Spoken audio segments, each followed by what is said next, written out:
welcome to another edition of Brunswick Today. I'm Jeff Neidert. Now, as you may know, last week was National Nursing Home Week, and the festivities were celebrated here in Brunswick at Pearlview Skilled Nursing Care Center as Mayor Judy Bedell kicked off the event with the reading of a proclamation. Let's watch. Thank you very much for inviting me. I'm very privileged to be here. And for the staff and volunteers and everybody, thank you. I'd like to say that there is something that goes around and it says that volunteering is the price you pay to live in your community. And when you see all the staff and the volunteers here, you know, they're really paid very little to be able to work here and enjoy the comforts of this nice nursing home. And I would say, you know, it's really great that you're all part of the area and part of our city. And in honor of this week, I would like to issue a proclamation from the office of the mayor.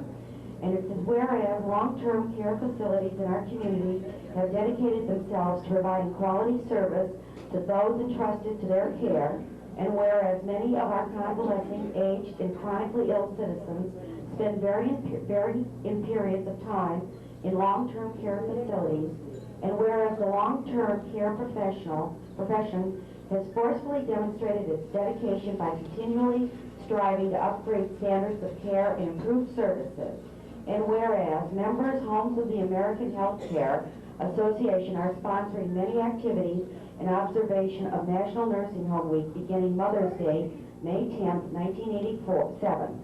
Now therefore, I, Judith A. Bedell, Mayor of the City of Brunswick, do hereby proclaim the week of May 10, 1987 as National Nursing Home Week, and urge all residents of this community to join in this observation and participation in a demonstration of recognition, support, encouragement, and appreciation for the high standard of care that long-term care facilities are providing in our community.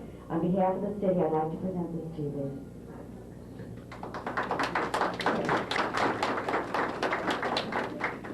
Good afternoon. Now comes time for the most important part of the program, right? Say yes. We get our awards, we get our music, and we get to sing. Right? All right. I want to thank all the volunteers that is here, and on behalf of the residents, thank you for all of 1986. Does anybody remember my yearly speech? Without all of the volunteers that, from Russell Hunt that shows the slides, to Bill to sing, to Clarence to sing, and also all the way down through to all of the church groups that comes in and volunteers, these poor residents would have to hear me sing, preach at them, and all of the rest of it. Well, that's why they say from the bottom of their heart, thank you very much for volunteering. All right. With the help of our resident council, Al Perkins, who is president of resident council, and Marilyn Ackroyd, who is vice president of resident council, we are going to present you with a little token of appreciation. Are you ready? Yes. And I have a volunteer that always likes to help. This is Sally Neal in the back.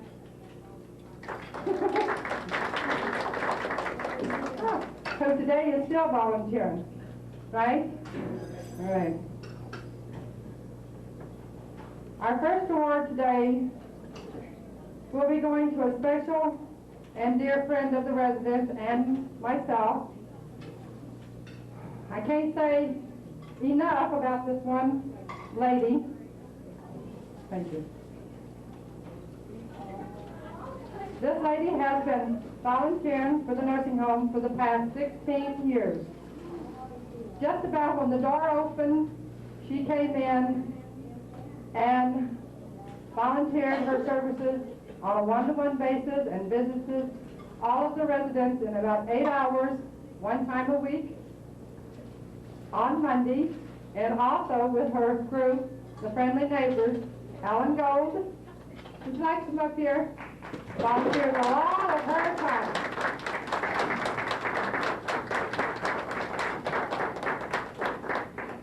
This plaque says, presented to Alan Gold for her outstanding volunteer work and 16 years of service to the residents of Pearlview Nursing Home, May the 11th, 1987.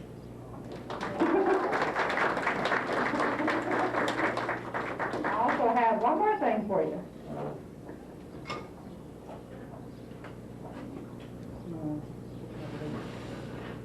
Down in the bottom of here, we have a special little pen. And this year, they made us a special pen. I was around looking at everybody to see who had their pen on today. Out of all the volunteer pens, Dick George is the only one that showed up with his on. Shame on you all, right? Okay.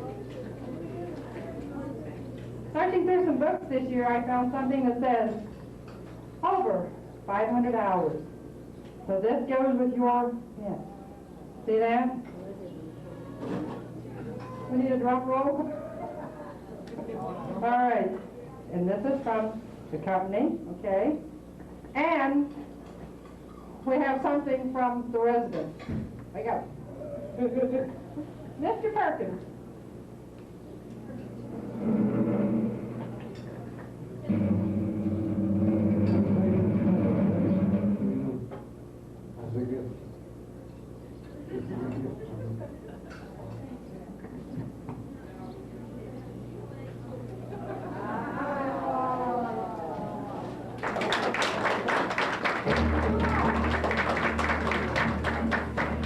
When you got it, Al, you have definitely got it. Our next volunteer, who also has been coming here for quite a few years, Mary Yates. Come on up here, Mary. Mary Yates volunteers and organizes the ladies from St. Ambrose Church. Let her speak a little bit. How long have you been coming here? I think from about 1979.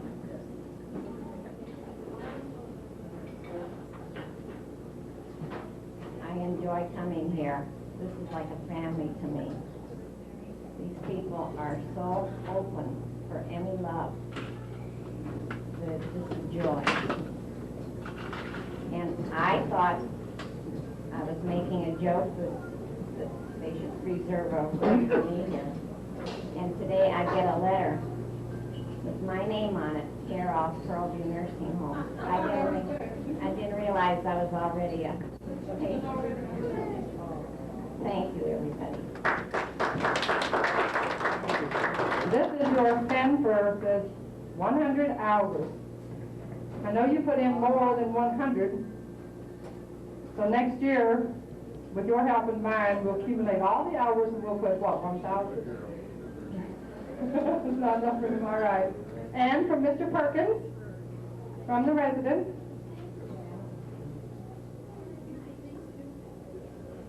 Oh. Now you know why you're still president of resident council.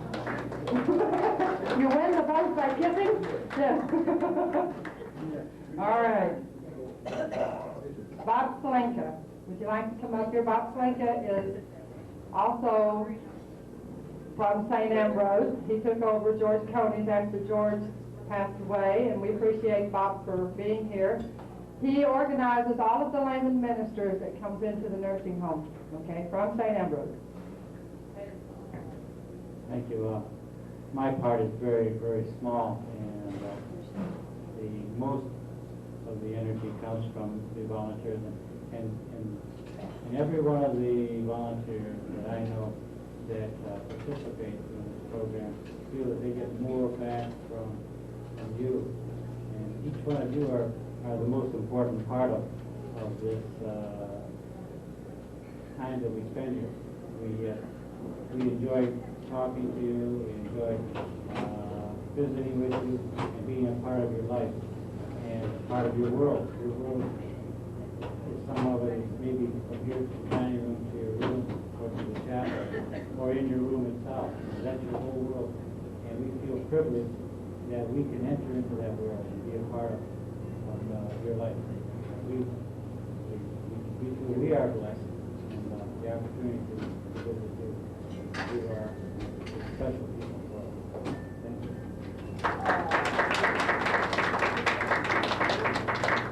Please remember next year where your volunteers spend.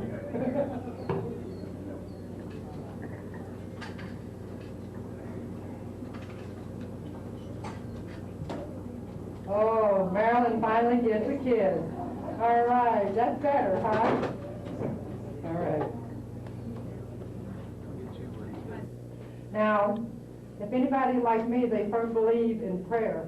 But when it comes to bingo, I'm really glad my prayers was answered about a year ago. Jean Bozak, would you like to come up here, who is a good volunteer, very good and faithful, that shows up every Friday for bingo. You missed lunch. I know. This is a very busy lady. When I counted up the hours, trying to figure 100 from the volunteers, all the way to 500 for Mrs. Gold, Jean Bozak last year volunteered 460 hours, so she missed it by hot dog. You missed it. Well, next year you'll have to do better and get your 500 hours, right? All right. More time, I won't have time to myself. Thank you. You're welcome. And thank you for volunteering. You're welcome. I love it. Yes. Do you want another kiss? Oh, we don't like all this candy. Would you believe, ladies and gentlemen, he won't let go of the box until you give him a kiss.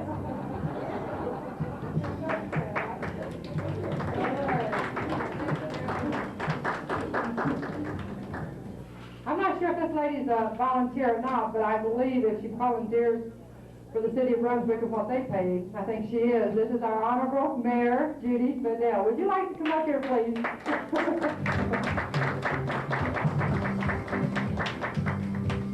I must say, on what they also pay, she also must not be getting too much because she's working at another job. All right, would you like to say a couple words? First of all, I want to say thank you very much for letting me spend this afternoon with you. I have enjoyed it very much. It's always sort of nice to come into the community and see all that you do, all the volunteers do, and people who are here, and all the nice things that are happening. And it sort of makes me think that when I grow old in a couple of years, because it's not that far down, that I'm going to have someplace nice to come, and I'm going to have nice people to take care of me and work with me. And it makes it sort of a nice thing to look forward to. And I want to say thank you very much for sharing your afternoon with me. Thank you. Mayor Bedell wasn't the only political figure at last week's ceremonies. On Thursday, new members were elected to the Residents' Council. Let's take a look at their inauguration. All right. Winning again for the 7th consecutive time, and I said President Reagan has nothing on this gentleman, is still our president, Al Perkins, with 13 votes. All right. Congratulations. All right. And we bring you over here. Sally made our crowns this year. All right.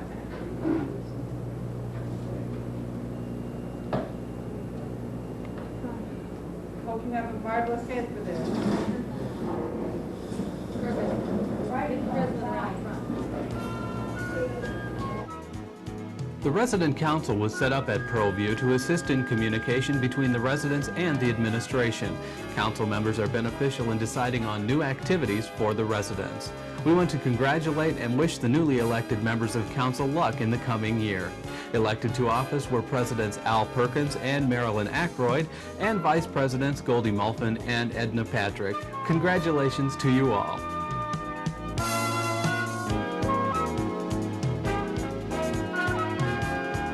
One of the activities on Wednesday was Centenarian Day. That was where the residents honored all of those residents who are 100 years old or older. And there was some entertainment involved there too by the Brunswick Swinging Seniors. Let's take a look at their performance. Grand old flag, you're a high-flying flag, and forever and fade away. You're the emblem of the land I love, home of the free and the brave. Every heart beats true to the red, white, and blue, where there's never a boat or flag. Why should old acquaintance be forgot? Keep your eye on the grand old flag. You're a grand old flag, you're a high-flying flag.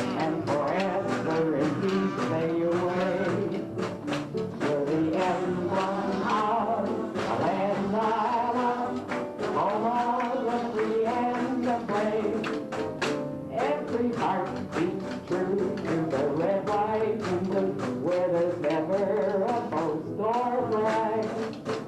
But should old acquaintance be forgot, keep your eye on the grand old flag. You're a grand old flag, you're a high-flying flag, and forever in peace may you wave. You're the emblem of the land I love, home of the free and the brave. Every heart beats true to the red, white, and blue, where there's never a post or a flag. But should old acquaintance be forgot, keep your eye on the grand old flag.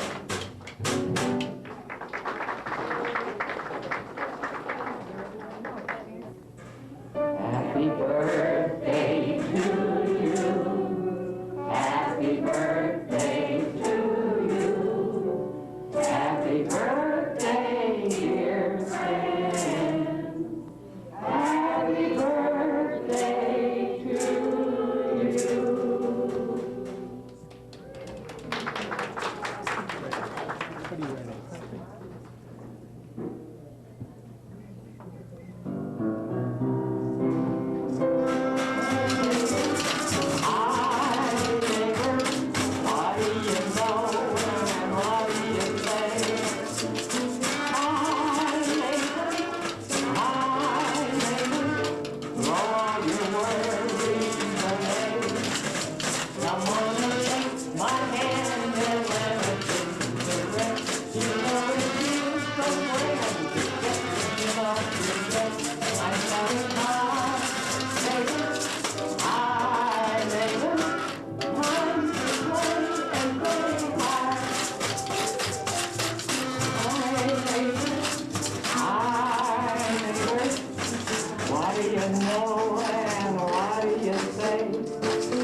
Today, in a special honor and a tribute to Clara King, Cora Holmes, Lulu Van Fleet, Ida Unsenzuber, Ida Bedke, Mary Higgins, and Rose Mossbecker, I would like to present from the residence and also from the nursing home a plaque, and I will read it. So we at Pearlview are proud to honor our residents who have reached 100 years old. The plaque will be put out in the front foyer for everybody to see. And we at Brunswick today are proud of you too. Clara King, Cora Holmes, Lulu Van Fleet, Ida Unterzuber, Rose Mossbecker, Mary Higgins, and Ida Metke. Happy birthday and many more. The week at Pearlview was capped off with the festive balloon launch as dozens of helium-filled balloons carried the names of residents all over the state and possibly the country.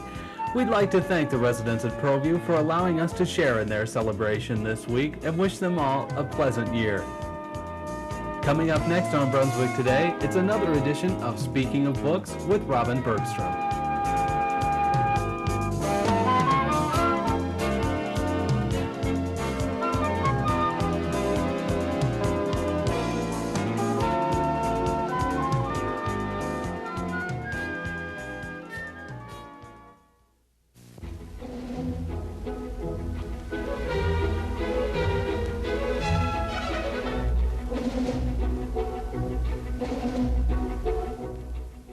Welcome to another edition of Speaking of Books, furnished as a service of Reader's Digest condensed books. I'm Robin Bergstrom. The novel in our spotlight today is called East and West, and its backdrop is World War II, From the Japanese attack on Pearl Harbor through the bloody island battles of the South Pacific to the dropping of the atomic bomb and Japan's ultimate surrender. But East and West is first and foremost a love story, an almost classic Romeo and Juliet drama about a bright and attractive young California woman whose deep love for her Japanese scholar husband exposes her not only to the precarious life of an enemy alien in war-torn Tokyo, but the vast cultural differences that divide her from her Japanese in-laws. This dramatic story of love in wartime is by Gerald Green, whose earlier World War II novel, Holocaust, has become a contemporary classic. His powerful new book, East and West, is included in a special illustrated edition in the current volume of Reader's Digest Condensed Books.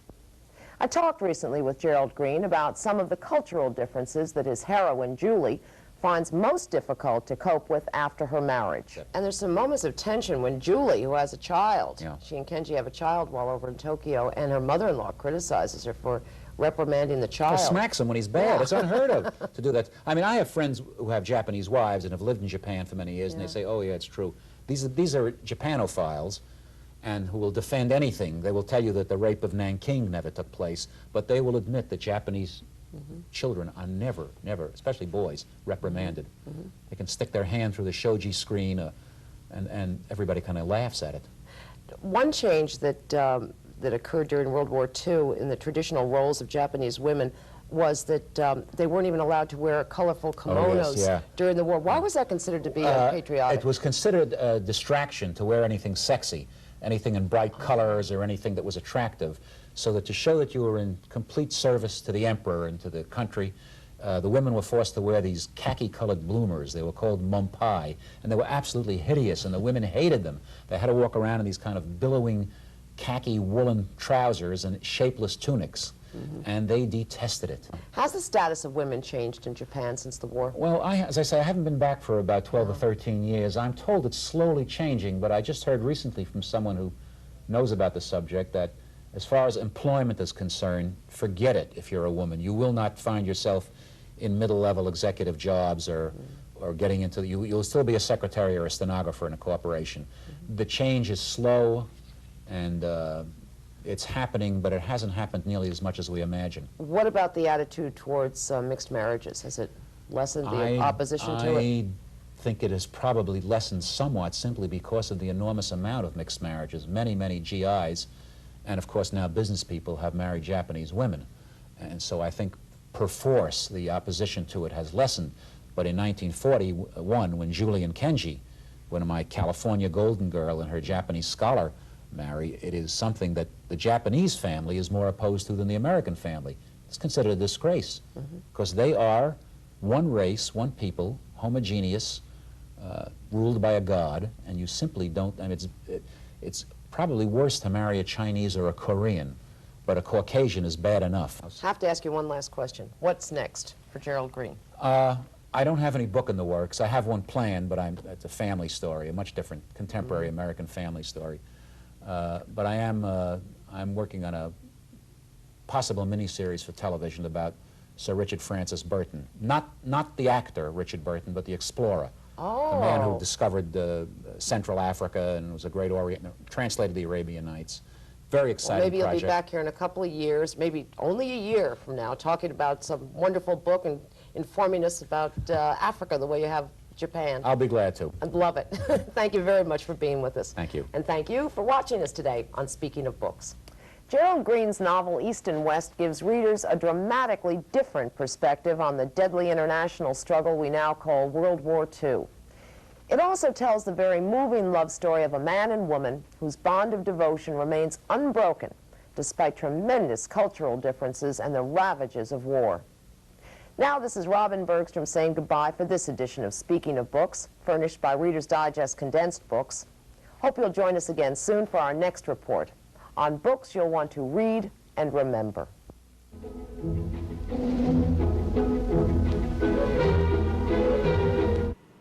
And that wraps up this week's show. Be sure to tune in next week for another edition of Brunswick Today. I'm Jeff Neidert. Have a great week.